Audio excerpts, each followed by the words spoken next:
Let's get back to hard evidence. Let's get back to the coins, the inscriptions.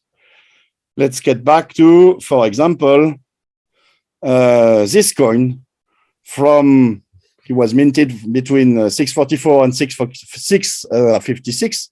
So according to the standard Islamic narrative, this should be a coin minted by Uthman ibn Affan, and it is a copy, a crude copy of Byzantine files, and we also see the M and the Christian crosses, which tells us that Uthman, or at the time during the time of Uthman, the Arab leader who minted this coin, was still using a Byzantine Empire pattern with the Byzantine Empire figure on his coin and with Christian symbols. So it's the same as the previous coin. It's the same also with this coin, another coin minted between 644 and 656, which is also a copy of Byzantine files. And we still have the crosses, we still have the emperor, the Byzantine emperor figure. This is him here. How could a Muslim in his right mind put a Christian sovereign on his own coins? This is not a Muslim coin. This is a Christian coin, or quasi or pseudo Christian coin, and still the same Byzantine Empire pattern, Byzantine Empire figure, and Christian symbols. But then let's go to the east. Let's go to the former Sassanid Empire. This is a pattern. This is a drachma from the beginning of the 7th century. This is exactly this coin here from my very own collection. So this is why the picture, the photo is not very, very good. You see, nowadays, there are tens of websites on which you can buy coins. So I've bought some, the cheapest one, because some coins are really, really, really expensive. This one is a coin which was minted by the Emperor Khosrow II. This one, a silver coin, at the end of the 5th century, beginning of the 7th century. And we see a very classical Sassanid Empire pattern that we will see thereafter, with a lot of Zoroastrian symbolics. We can see here, for example, the star and the crescent. The star and the crescents are, I think, symbols of the fire cult. You see, in the Zoroastrian religion, they believe in a one God who is in sort of encased within the fire. And here, on the reverse of the coin, here you see this inside the green circle. There is an altar here with fire burning on top, and we have two attendants. They might have been priests, Zoroastrian priests. So this is just to show you the general pattern of a Sassanid Empire drachma coin, silver coin. There were also copper coins. You can find it on those websites I told you about. But mostly we will deal here with silver drachmas. Let me just look at this one. Go back to that again, just so people don't get confused. This has been brought up before, where he is emphasizing the crescent and the star. This is not a Muslim symbol. I've had Muslims who have written me say that it's proof that this is a Muslim coin. That is a Sassanid. That is a political symbol. The first that we see it is first introduced in the 4th century AD. The first time that we see Muslims even incorporating that symbol is not till the 1800s. And it's not till the 1900s, which is the last century, that it was actually used on a flag. So Muslims need to be careful. That has nothing to do with Islam. The Ottomans were the one that introduced that in the 1800s. It was a Sassanid political symbol all the way back to the 4th century, from what we know, even as early as the 2nd century AD. But the one that we have today is from the 4th century. So this is nothing to do with Islam, just so that confusion is subsided. Mm-hmm. Yes, you're right, Jay. But you see, stubborn Muslim would tell you that we will see thereafter that those very Zoroastrian symbols were used on so-called Islamic coins. So it must have been Islamic, but it doesn't work this way. So let's see this other coin. So obviously this coin has been minted according to the same Sassanid pattern that we just saw. This is exactly the same pattern. It was minted by an Arab governor in Persia between 641 and 661. So should the standard Islamic narrative be true or realistic, this guy, this Arab ruler, could have been affiliated to Uthman. Whether Uthman is a real figure or not, or an historical one, this is another issue.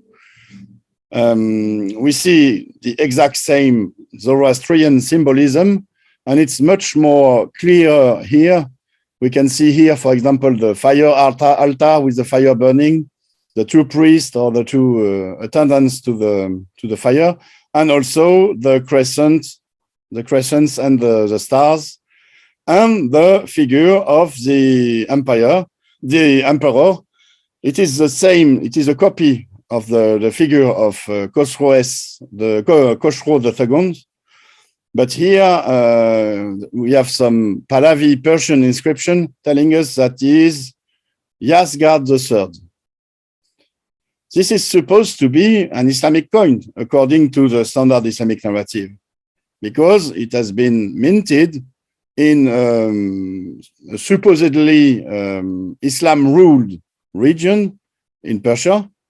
But it is exactly the same as with the Byzantine, the Levant coins.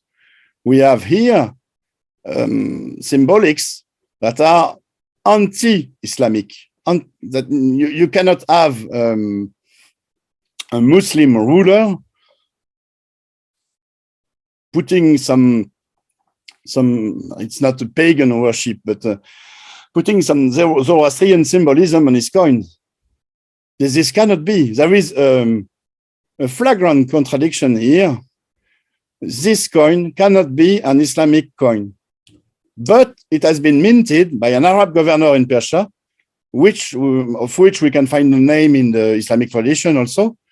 And he was supposed to be a Muslim according to the standard Islamic narrative. So here we have hard evidence that Islam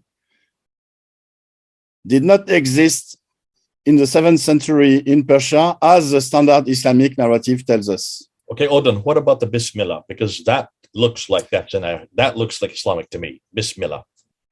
Jay, we'll get to it in a minute, but not now. What I just wanted to point here is the Persian Empire pattern, the Persian Empire figure, and the Zoroastrian symbols.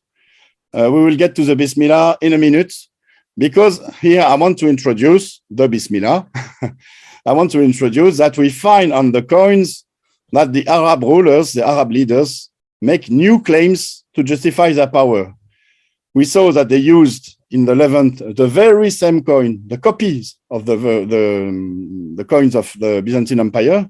But you will see that there are, as we scroll, as we walk along history, as we look at the coins succeeding each other, that they add something new. And this novelty is new claims to justify their power. And especially here, on this coin, what do we see? We see the Bismillah. Bismillah means in the name of God, which means here that the ruler, even though he has a sort of soft touch or for Zoroastrian, the Zoroastrian religion, he still believes in the one God, because Allah in Arabic is the name of the one God. So we have a monotheist ruler putting some Arabic writings on Persian coin, which contradicts what the Persian coin is telling us. This is very strange. This is very strange. And it is one of the first coins to bear this Arabic phrase, in the name of God, in the name of Allah. And we will see around the same time that the very same thing is happening also in the West, in the Levant. For example, with this coin, which is an Umayyad false, which has been minted. Can you go back to that one?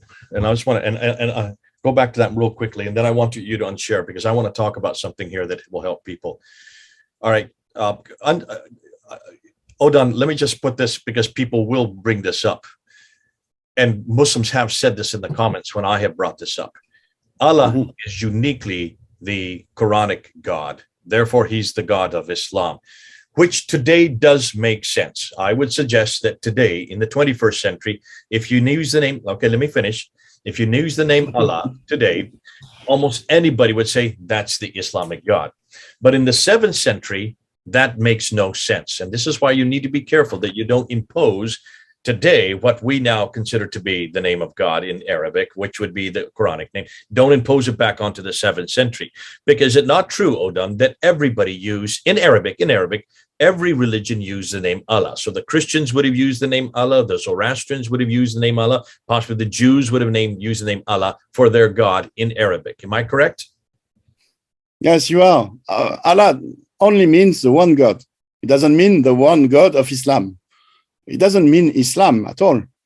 And still today, we have maybe hundreds of thousands of Arab Christians in Jordania, mostly, that still use the Allah word to say God. To designate and God. They were Christianized before Islam. Yeah. So the name for God before Islam even used it was Allah in Arabic. So I just want to shut this down, because I know this is going to come up and people say, that is an Islamic coin because it has the name Allah. Okay. I just wanted to make that aside. So people. Well, as you pointed it could be a Jewish coin. The name for the one God in Hebrew could be Elohim, which is the very same as Allah. Elohim, Allah. Yeah. It means the one God, except in Hebrew, it's a plural, Elohim. Elohim which is also but in Arabic, it's the God. If you want to just take it semantically, it's the God, generic. The God, not God, the God. Yeah, the God. Okay, thanks so much. Okay, so this is what happens in the East. So and Arab rulers, because there were many other coins minted on this pattern with the Bismillah from other Arab governors. It's not only this coin. You can find tens of different coins like this with different Arab governors, different Arab governors in Persia having minted the Bismillah on their coins. So this happened in the East, and in the West, in the Levant, we find something similar. For example, on this Umayyad false, which has been minted between 661 and 684. So here we can say for sure that it had been minted under Muawiyah. But we cannot say for sure that Muawiyah was a caliph and a caliph of Islam. Because what we know, what we get from the evidence of this time, is that this title, Caliph, is nowhere to be found for Muawiyah, and also for Umar and the others before him. And we see also that the historian from this time, the one who wrote about Muawiyah, described him as a sort of a Christian king. He went to pray, for example, in the Holy Sepulchre, and we will see that he still uses Byzantine pattern coins. He still uses crosses and so Christian crosses on his coin. But here we see that he added the Bismillah in the name of God. So those coins are not the exact same copies of the Byzantine coins. There is something new. There is the Bismillah. There is also here Arabic inscriptions telling us about the validity of the coin. So we see here that an Arab power is kind of emerging, but it is not an Islamic power yet because of the crosses and because of the Byzantine Empire pattern, which means that Muawiyah, even though he oftenly opposed to the Byzantine emperors, he was still within the Byzantine Empire influence sphere. He was still a Byzantine himself, a kind of a Byzantine. And so when we put this on the chart, what do we get? We get maybe Uthman, should he have existed, who said that he was reigning in the name of God. And we see that the leaders who followed him, who ruled after him, kept on using the Bismillah, kept on using the in the name of God, which meant that they pretended to rule in the name of God, which is something in the construction, which means something in the building of the religion. Let's get here to an inscription, not a coin, a very interesting inscription, which is dated from 663 and mentions here Muawiyah. Muawiyah, the text is introduced by a Christian cross here, which is something to consider. And Muawiyah is being described as Abdallah in Greek and Amir al-Muminin. So Amir al-Muminin, which means he is both servant of God and commander of the believers.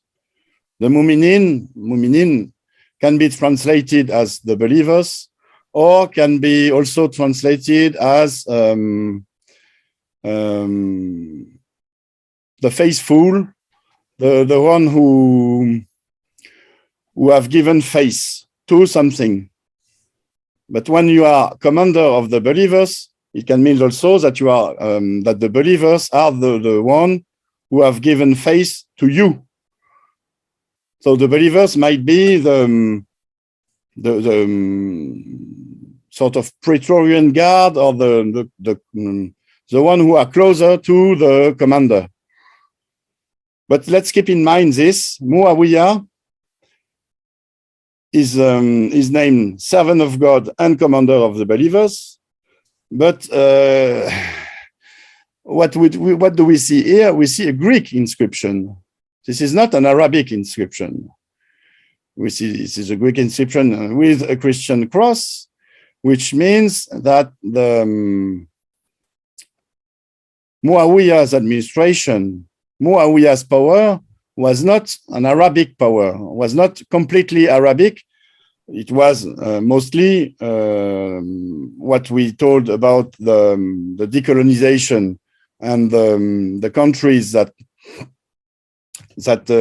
became independent from the colonial powers, but whose administration was left in place, and who kept on using the colonial ways.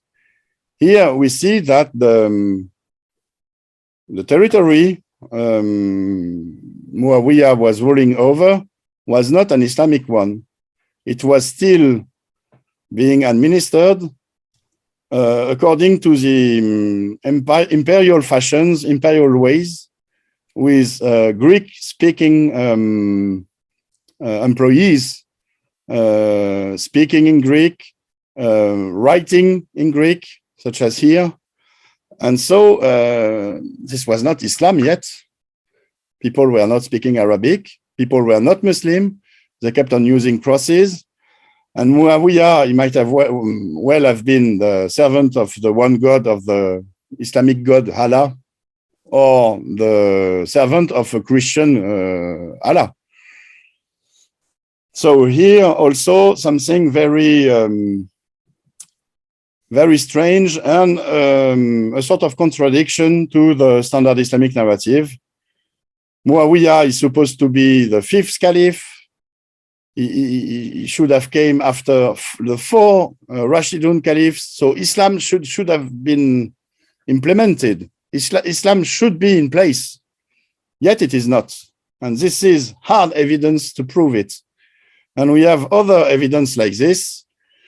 We have in the East other coins.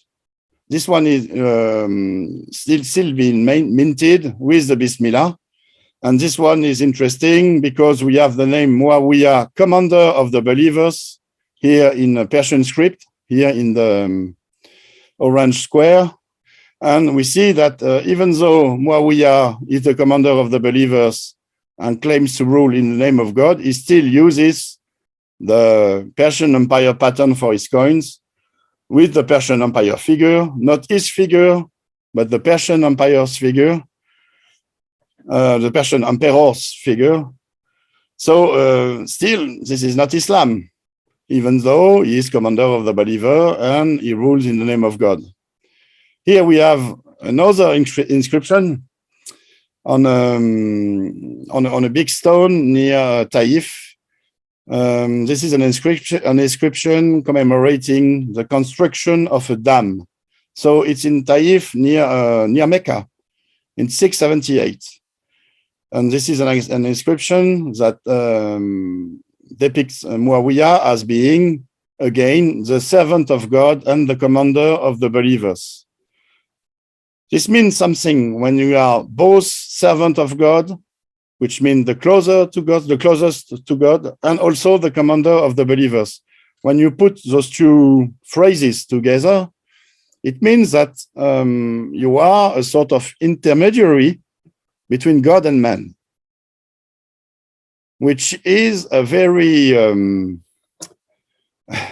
a ground claim, a very ground claim. We see here a sort of messianic pattern. Remembered Muhammad as being the one who announces the coming of the Messiah, Umar as being the savior, being a messianic figure.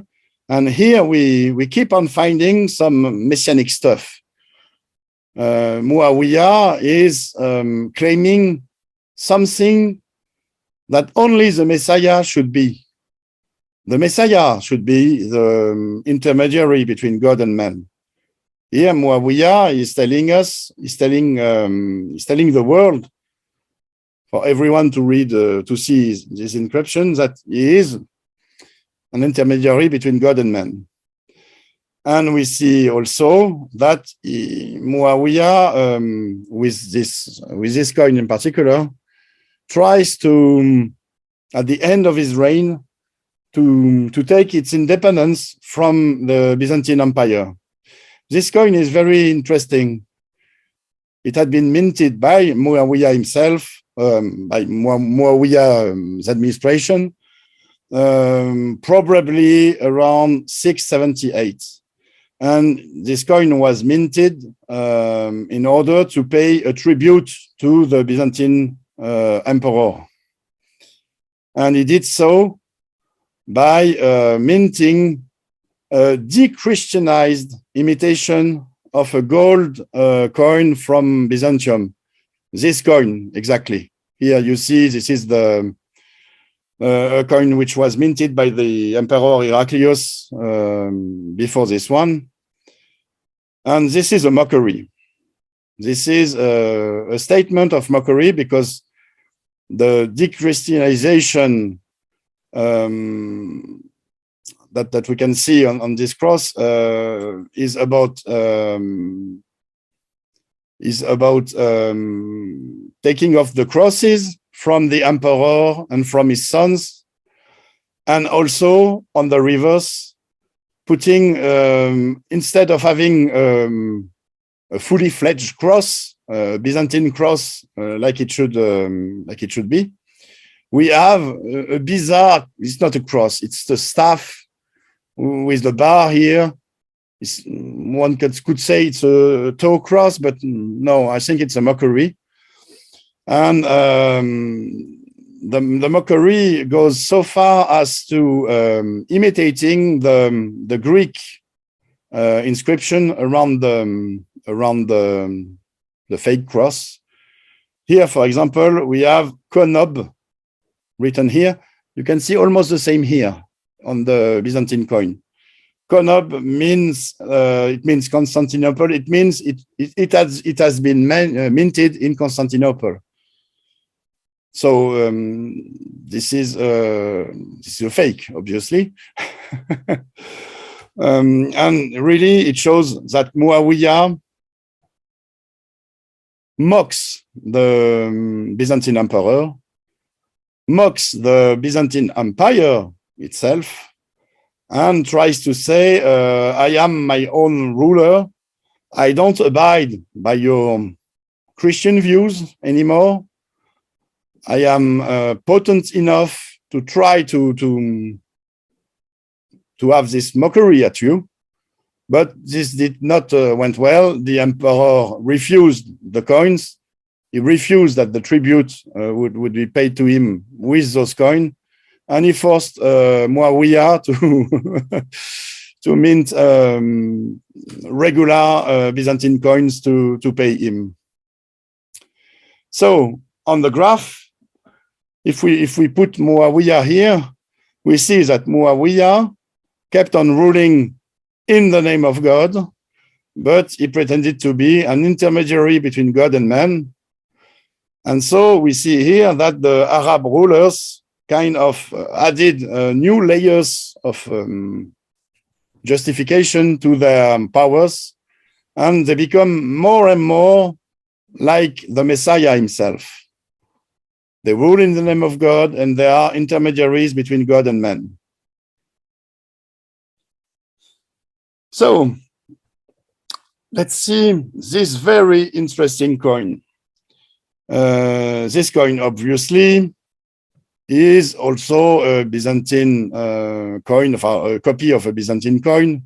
We see an imitation, a very crude imitation of the Byzantine Empire pattern. But we have here the crosses, the Christian crosses. We have the M for the numos, the false. This coin was minted between 679 and 691.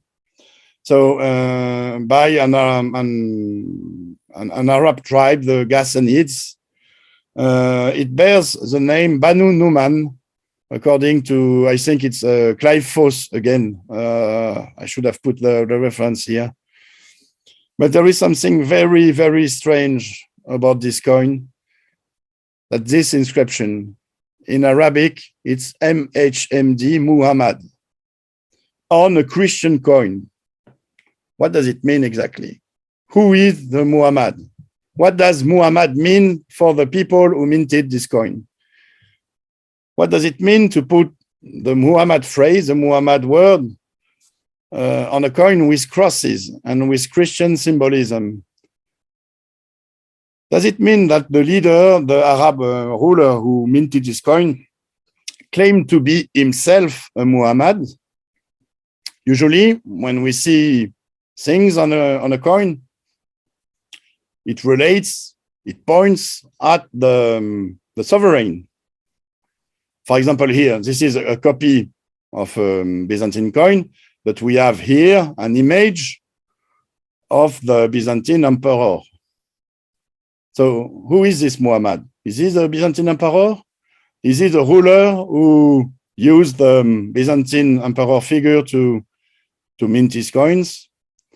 And what does it mean exactly, Muhammad?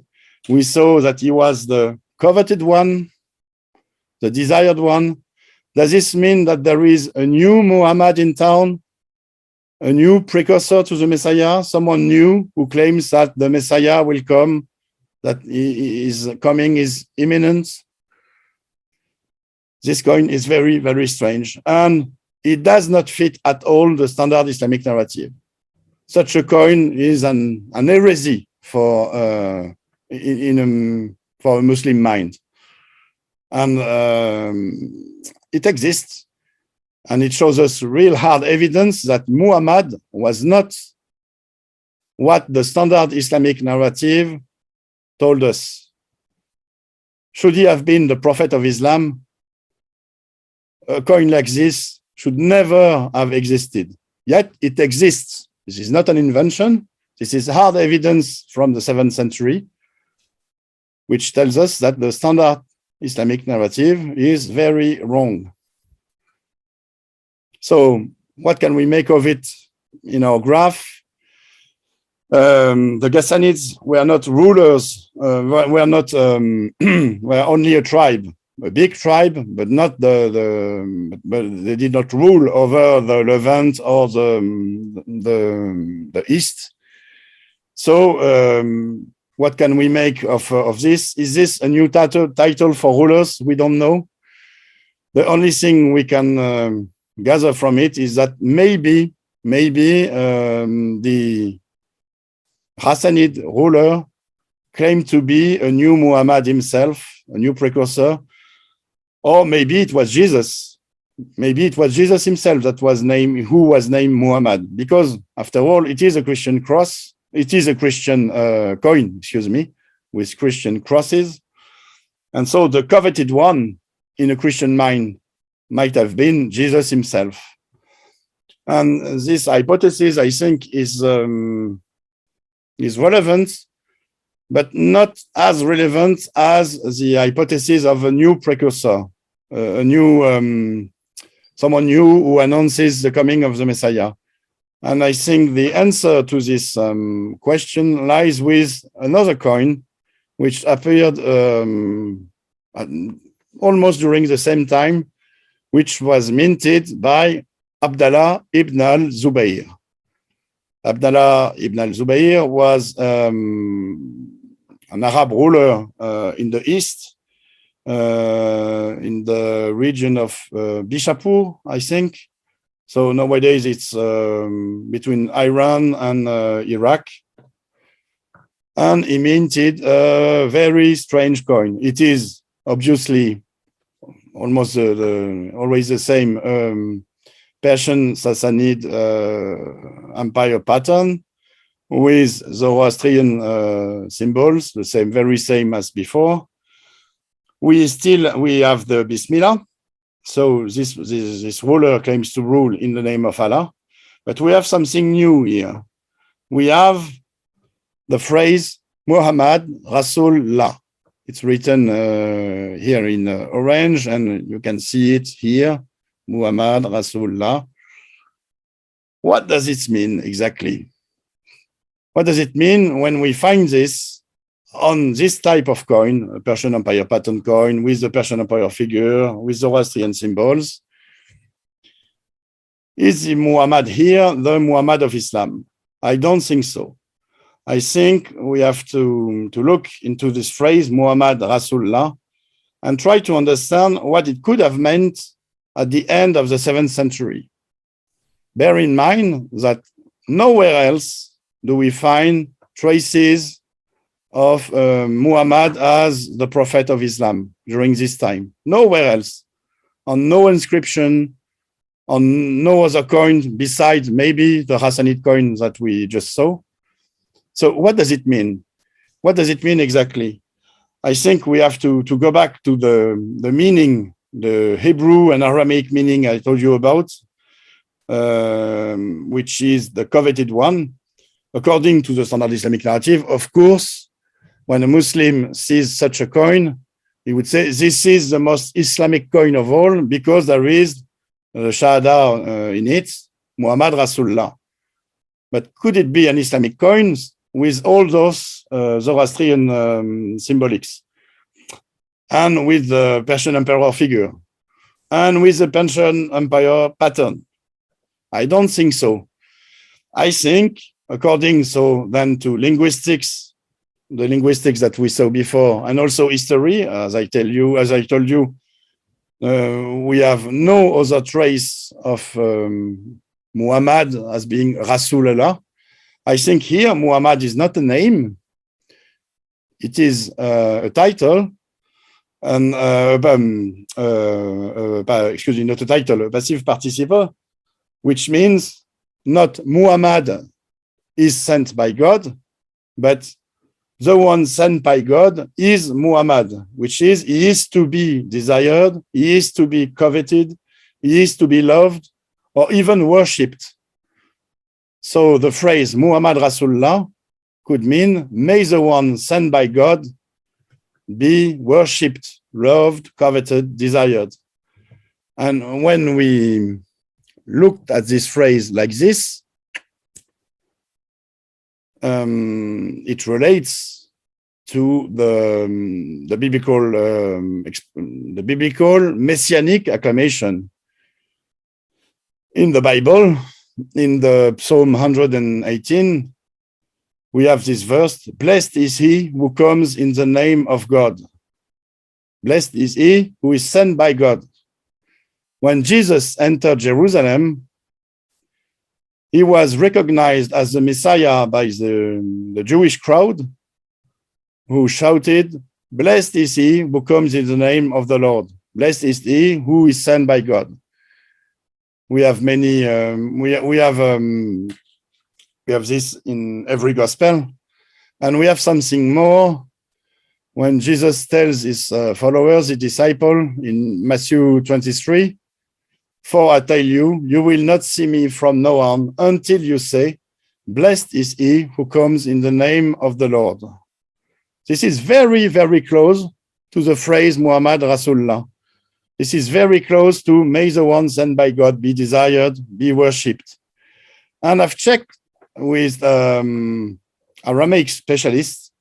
I've checked with Christoph Luxemburg in particular, who told me that this was very interesting, a very interesting lead, because in Aramaic, in some Eastern dialects, this is almost the same. When you say in Aramaic, blessed is he who is sent by God, and when you read in Arabic, Muhammad Rasulullah. So what does it mean exactly? We see that this Abdallah fellow, the Abdallah ibn al-Zubair, wrote on his coins a biblical messianic acclamation, the very acclamation which is to be shouted when Jesus will return. The very acclamation which is to be shouted in order to have Jesus come back. Jesus tells in the gospel, you will not see me from now on until you say, Muhammad Rasulullah. So when you put such a phrase on your coins, it should, like I told you before, for other coins, when you put something on a coin, it relates to you. It relates to the one, to the ruler. It relates to the one who had the coins minted. So what does it mean for Abdallah? Does Abdallah think that the Messiah is to come back? That people have to say, blessed is he who comes in the name of the Lord, that the people have to say, Muhammad Rasulullah, in order to have Jesus come back? Or does Abdallah claims that he is himself the Messiah because the phrase Muhammad Rasulullah is being shouted? And I think this is the case here. I think Abdallah ibn al-Zubair claimed to be the Messiah himself, claims to be the equivalent of Jesus.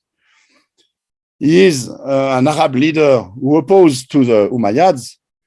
And what did he oppose? What claim he had to power? He told his followers, I am the Messiah, I am the one who will establish God's kingdom on earth. I am the new Jesus. I am like Jesus. So no need for Jesus to return. Worship me, and you will see, together we will establish God's kingdom on earth.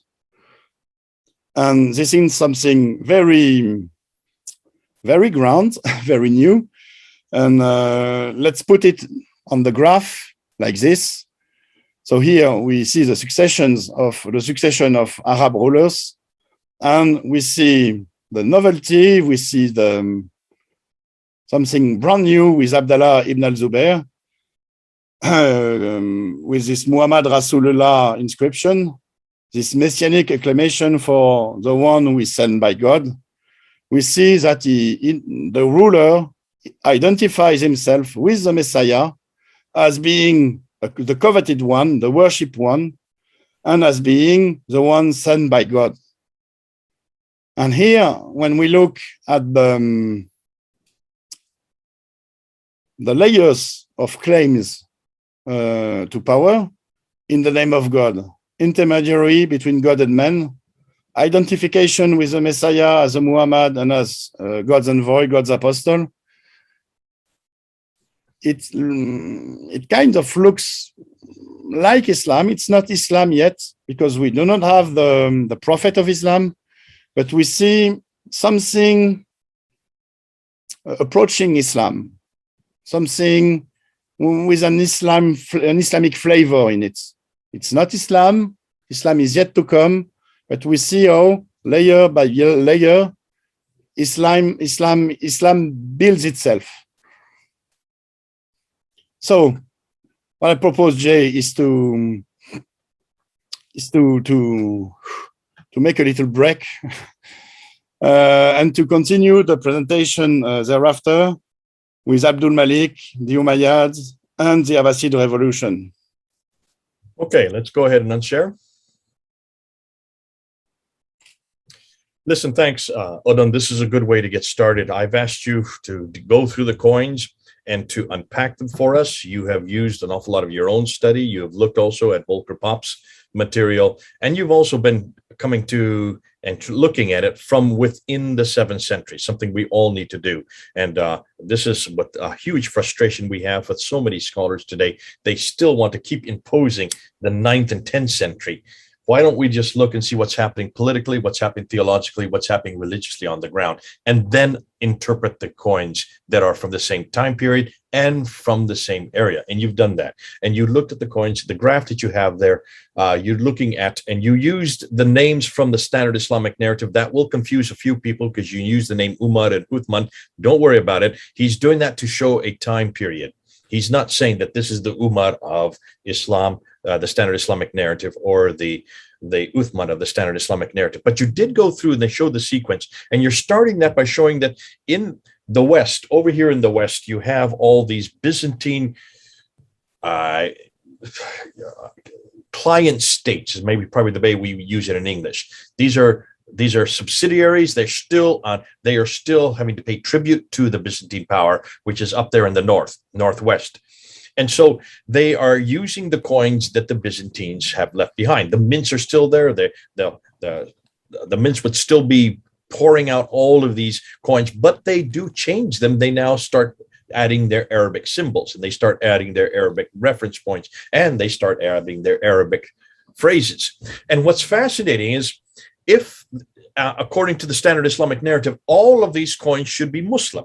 They should be reference after reference of Islamic, either Muhammad himself, or of the Quranic reference points, or of the city of Mecca, or the people called Muslims. Nothing about that can you find on any of these coins until you get to later on in the 7th century. And you start out by showing that the coins in the West all have crosses on them. So they're using the same reference point that the Byzantines would have. The ones in the East would have the Zoroastrian symbols in them. You have the fire altar, and you have the moon and crescent, the crescent and star, which is a political symbol, a Sassanid political symbol, which can be traced all the way back to the 4th century AD. Once we get into Muawiyah, there is no reference to anybody called Abu Bakr, Umar, Uthman, and Ali, which is rather curious since they are the caliphs. The Umar that is there is not the Umar of the standard Islamic narrative. We can't find anybody that's any caliph called Uthman, or we do have references to Ali, and Ali does. We're going to be talking about Ali in the later on, but it's not the Ali of Medina. It's the Ali of way up north, up in Iraq, and so these are important that we look and see who these people are. The names are quite common, and of course these are people from places like Al-Hira, which is today Kufa. You go into then you really zero in on Muawiyah, and I like what you've done with Muawiyah, because you show that his coins here in the West, he's very much a Christian. In fact, he goes to the Church of the Sepulchre and prays in the Church of the Sepulchre. What Muslim would do that? Even Umar, who probably was a Jew, did refuse to do that when Sophronius wanted him to pray at the Church of the Sepulchre. No, he marched right up to where today is the Dome of the Rock, the mount, the which is on the Holy of Holies, which Mount Moriah is well known, where the Dome of the Rock sits today. And he built the first structure. And you talk about the other structures. One was built later on by Muawiyah. So you have these coins showing that here in the West, Muawiyah was a Christian. In the East, he is very clear that he continues to mint Zoroastrian coins. And then he starts adding Arabic titles. Bismillah is the first one. And that's fascinating because in the name of God. And that makes sense. But he's not a caliph. He's well known as a king, and that's very clear. It's also, you then go and you talk about the Gadara, which is the inscription there in Hamat Gedar in Syria. And that Gadara, written by inscription by Muawiyah, starts with a cross, which is Christian, and then is all written in Greek. And you're saying that this proves that this is still the language of the Byzantines. It's not at all, in this case, he's not even using Arabic at this time. You then zero it down to 678. You go look at the inscription at the dam in Taif. Now, for those who don't know where that Taif is just southeast of what is today Mecca. So it is in the Hijaz. And listen, Taif is well known. That would have been there for centuries. That was one of the oasis along the western, what they call the Western Plateau trading route that starts in Aden and goes to Sana, goes to Najran, goes to Taif, goes to Yathrib, to Khaybar, Tabuk, and then on up to Gaza in the north. But Mecca was never on that trading route. I think we've shut that one down. So it makes sense that he'd build a dam there, because by this time he controlled all that land. But what's interesting is what that inscription says. Muawiyah, the commander of believers and the servant of God, which is a messianic reference point. And you've mentioned this, that many of these leaders took on this messianic role. They were almost putting on that mantle for themselves. Are you suggesting that this is what Muawiyah is doing here in this dam inscription? Exactly. When you claim to be the intermediary between God and man, which is what the combination of servant of God and commander of the believers means, when you claim to be such an extraordinary ruler, you're not the Messiah, but you try to be. Okay. And because the Messiah had not returned, they were now taking on, in some ways, they were now taking on that function themselves, which would aggrandize them in the eyes of their own people if they did. So you can see why that gives them more authority. I liked what you did by zeroing in on the Muhammad, what we call the Muhammad coin, the Ghassanid coin from 679 to 691. This is at the end of Muawiyah's reign. This is a coin that has the word Muhammad written on it. It's written, it's a Ghassanid, so it's over in the east. And well, no, the Ghassanids are in the west. They're actually the ones that were. No, in the west, they were in the west.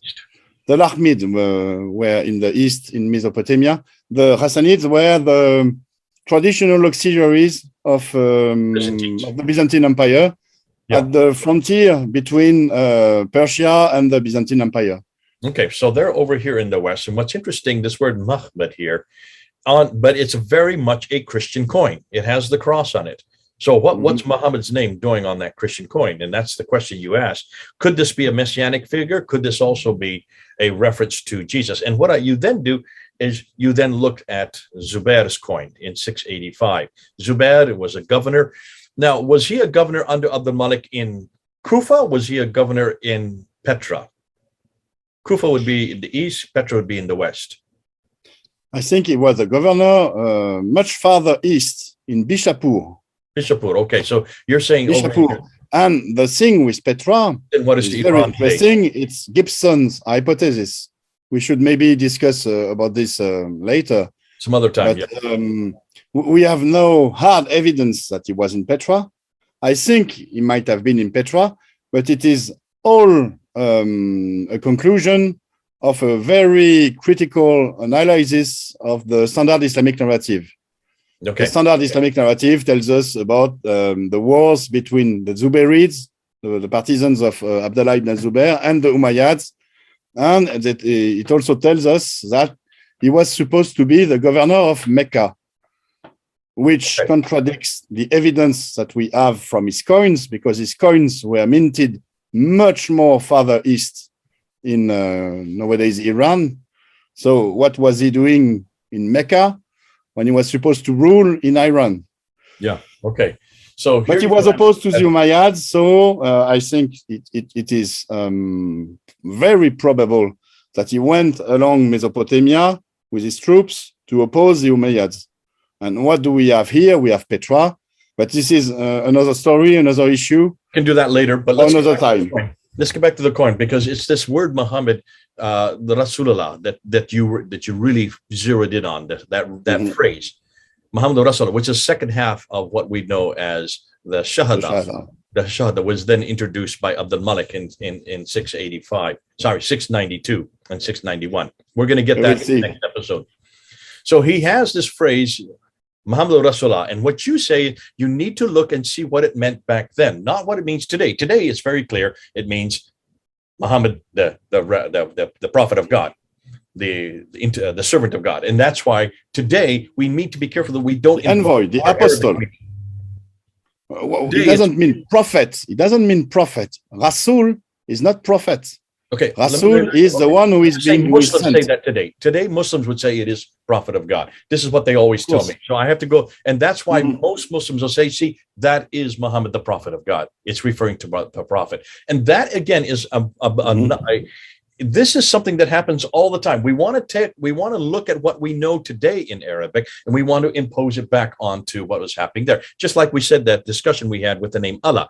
We assume Allah is the Quranic name for God. Therefore, when we see it on a coin, it has to be the Muslim God, and only the Muslim God. Because today, Muslims believe that it is only the Muslim God, when many Christians today use that. And the same in this case, Muhammad Rasulullah, today it does mean the man Muhammad, who is the prophet of God, who was introduced by the Abbasids in the 8th century, but not in the 7th century. So we need to look and see what Muhammad meant in the 2nd century, or Muhammad Rasulullah meant in the 7th century. And you're saying that this Muhammad, this word could be the desired one or coveted one. This could also be the greatly beloved. But when you put it in a phrase like that, the best translation would be, may the one who sent by God is to be desired, or is to be blessed. May this one sent by God may he be blessed. That's really the best way to translate this, which would make sense on a Christian coin, or in this case, a Zoroastrian coin, that was minted by Zubair. That makes sense in the 7th century. Therefore, let's keep it in the 7th century. And then you could see that there are antecedents to this right in the biblical text. There's all kinds of antecedents in the Old Testament and in the New Testament in the Gospel of Matthew.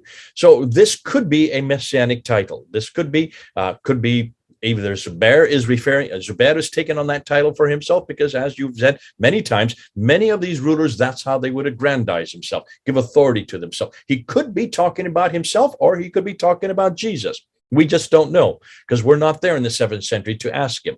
But it looks like that we must make sure that we do translate it in the context that it means at that time. Now, what I'd like to do, and what we've said we're going to do, is go and continue on looking at what these coins. But what I'd like to do now is to go and unpack Abdul Malik, because he is really the one that really stands out. And he is the one that we've been talking about for almost a year and a half, or more than that even. But he is the one that I'd like to unpack. We need to spend more time with him, not in this episode because he would take up too much time. We've already gone way over time. So could you come back, Odon? Let's finish this one down. Let's see what people have to say. We've covered from the time period from the early 7th century up until 685. Now we want to move to 692, and we're going to come back and start unpacking what gets more exciting, because we're now going to start seeing when Islam starts to be seen on the coins. Okay, do talk about it. Do come back. Put your comments there. We'd like to see what you have to say, and we'll certainly answer them as best we can. Odon, thanks for coming on board again, for doing a Thank you, Jay. We're going to keep our same clothes on and just go right into the second episode. You all will see that. And until that time, this is Odon in France and Jay here in the United States. Over and out.